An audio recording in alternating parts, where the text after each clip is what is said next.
while we've got Travis in this position, Simon has asked what you think, and what's your opinion of the present philosophy of always lying babies on their backs? And you did talk about that a bit over there. In Simon's experience, all reflux babies would prefer to lie on their side or even their front.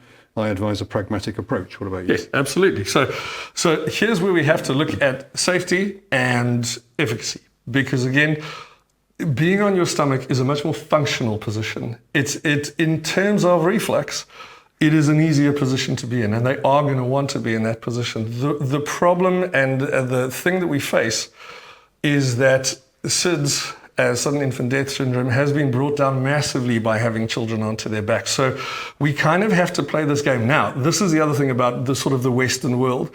It is things inside the Western world that more make sleeping on your tummy dangerous. Okay, right. Things like being on a bed that's loose and those kind of things. And so at the end of the day, safety reigns with these kind of things. However, if you've got them on their back a lot of the time, we want to then put them onto their tummies as much as we can. And we want to be able to also do something called FaceTime, which is to be able to have a parent sitting with their knees up, having baby on the knees and doing a little bit of lifting so that they get this area working. So I agree with Simon 100%. They are much happier in that position. I will say to you that this year I've dealt with a SIDS case in practice. It's horrific.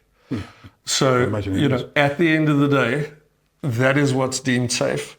I explain that that's what's deemed safe. I explain that I understand that that's not easy for them, but this is the way we're going to get around it, and then tummy time and FaceTime. But there is a lot in modern, in the obstetric world, a lot of advice about doing tummy time with babies, isn't there? It's become, I don't say a fad, a more important aspect. Well, it disappeared and then it came back again, because initially in 1992, when they came out with Back to Sleep, it wasn't Back to Sleep, it was Back to Sleep, Tummy to Play. But because of the seriousness of Back to Sleep, Tummy to Play disappeared. And the other reason Tummy to Play disappeared is it's difficult, especially if you miss it for the first little bit. And then babies do this arms race of becoming big and becoming strong. Now they're too big and they don't have enough strength, and so they hate tummy time. And that's always the thing, is you get parents coming in saying, but they don't like to do it.